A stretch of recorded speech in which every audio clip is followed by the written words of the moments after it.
ওই দিন Facebook scroll করতে করতে মোরলা মাছের একটা রেসিপি আমার মন ছুঁয়ে গেল। রেসিপিটা এত সিম্পল আর খেতেও নাকি দারুণ মজাদার হয়। আমি ভেবেই রেখেছিলাম ওই রেসিপিটা আমি একদিন বাড়িতে অবশ্যই ট্রাই করব।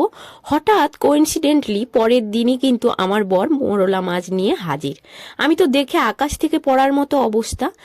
তো ভগবান কি আমার ওই রেসিপিটা তৈরি করার জন্যই পাঠিয়ে দিল? এটা ভেবেই কিন্তু আনন্দ মনে বাড়ির গাছ থেকে কলা পাতা কেটে এনে প্রিপারেশন শুরু করে দিলাম। কিচ্ছু ঝামেলা নেই। মোরলা মাছটার সামান্য মাত্র পেটটা গেলে নিয়ে সুন্দরভাবে জল দিয়ে পাল্টে পাল্টে কিন্তু ধুয়ে নিতে হবে। এরপর পেঁয়াজ, কাঁচা লঙ্কা, টমেটো, ধনেপাতা কুচিয়ে নিতে হবে। ধনেপাতাটা অপশনাল, পারলে দেবেন, না হলে দেবেন না। এরপর মোরলা মাছটার মধ্যে নুন, হলুদ গুঁড়ো, কুচিয়ে রাখা পেঁয়াজ, কাঁচা লঙ্কা, ধনেপাতা, টমেটো আর বেটে রেখেছিলাম সাদা সর্ষে, ওইটা দিয়ে বেশ খানিকটা সর্ষের তেল দিয়ে হাত দিয়ে ডলে ডলে কিন্তু মাখিয়ে নিতে হবে।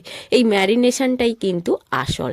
এরপরে কিন্তু একটা প্যানের মধ্যে কয়েকটা কলা পাতা, ধরুন 4-5খানা কলা পাতা দিয়ে লাস্টে যে কলা পাতাটার মধ্যে মাছটা ঢালবেন ওটার মধ্যে সর্ষের তেল মাখিয়ে নিতে হবে, আর ওপরের যে কলা পাতাটা চাপাবেন ওটার মধ্যেও কিন্তু সর্ষের তেল মাখিয়ে নিতে হবে। এরপর 10 মিনিট স্টিমে হতে দিতে হবে। 10 মিনিট বাদে উল্টে নিতে হবে, আবার অপর পাশ 10 মিনিট আবারও স্টিমে দিতে হবে। এরপর কিছু সময় স্টিমে রেখে দিয়ে এরপরে গরম গরম ভাতের সঙ্গে পরিবেশন করুন এই রেসিপিটা। বিশ্বাস করুন অসাধারণ খেতে হয়েছিল। এত কম পরিশ্রমে এত সুন্দর একটা রেসিপি আপনারা অবশ্যই ট্রাই করুন।